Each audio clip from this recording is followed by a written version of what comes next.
bonjour Paul Vannier. Bonjour. Merci d'être avec nous, député La France Insoumise du Val d'Oise. Pourquoi bouder le dîner, pas l'après-midi de travail? Bon, parce que Emmanuel Macron est un multirécidiviste, vous le savez, de ses opérations de communication, du grand débat à la Convention citoyenne pour le climat.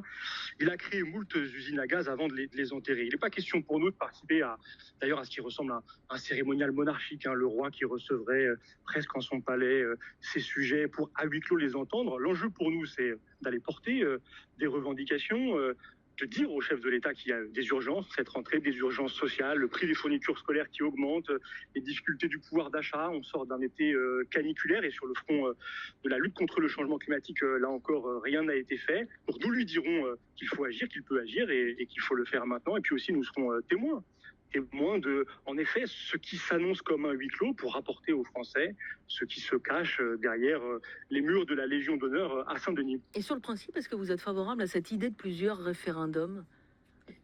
Plusieurs, je ne crois pas. Je crois que si référendum il doit être convoqué dans la clarté.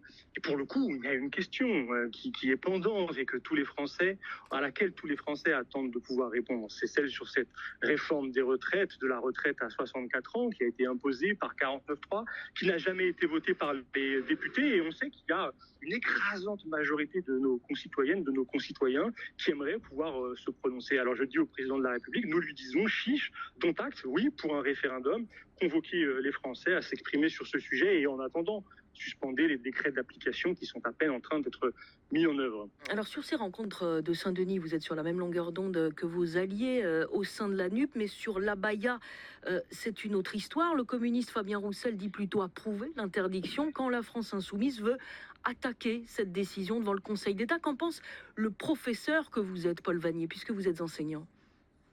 Vous avez raison de le rappeler, en effet, c'est mon métier. J'ai été 10 ans enseignant avant de devenir député et je sais que l'école de la République est le lieu du dialogue avec les enfants, les adolescents, avec les élèves. C'est un lieu de conviction, d'argumentation.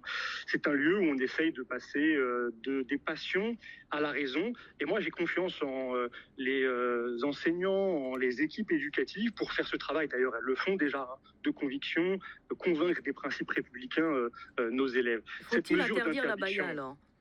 Je ne crois pas, parce que je crois que ça va au contraire mettre en difficulté les communautés éducatives, ça va pousser à multiplier les incidents, mais surtout, moi je suis un fervent défenseur de la laïcité, et dans un pays laïque, il y a l'État chez lui et l'Église chez elle, les églises chez elle. Et donc je ne comprends pas pourquoi le ministre de l'Éducation nationale s'est ainsi immiscé dans un débat religieux, venant décider de caractériser tel vêtement, alors même que les autorités religieuses, et notamment le Conseil français du culte musulman, ont indiqué que l'abaya, en l'occurrence, n'était pas un vêtement religieux. Si l'abaya n'est pas un vêtement religieux pour les religieux eux-mêmes, alors pourquoi, à toute force, vouloir en faire ce symbole et vouloir stigmatiser les jeunes femmes qui portent ce vêtement? Mais donc là-dessus, Paul Vannier, vous n'êtes pas d'accord avec vos alliés au sein de la NUP? Est-ce qu'il n'y a pas là une forme de piège tendu par le gouvernement dans lequel la NUP est tombée et qui fracture cette alliance?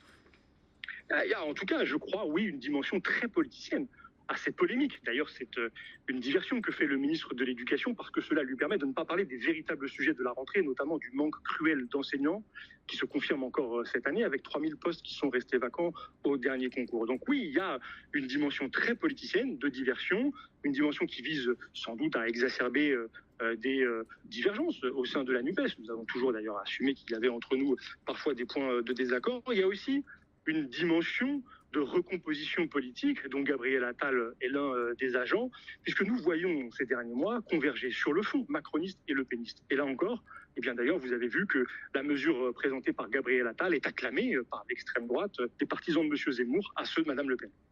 Paul Vannier, député de la France Insoumise du Val d'Oise, merci d'avoir pris ces quelques minutes pour répondre à France Info cet après-midi.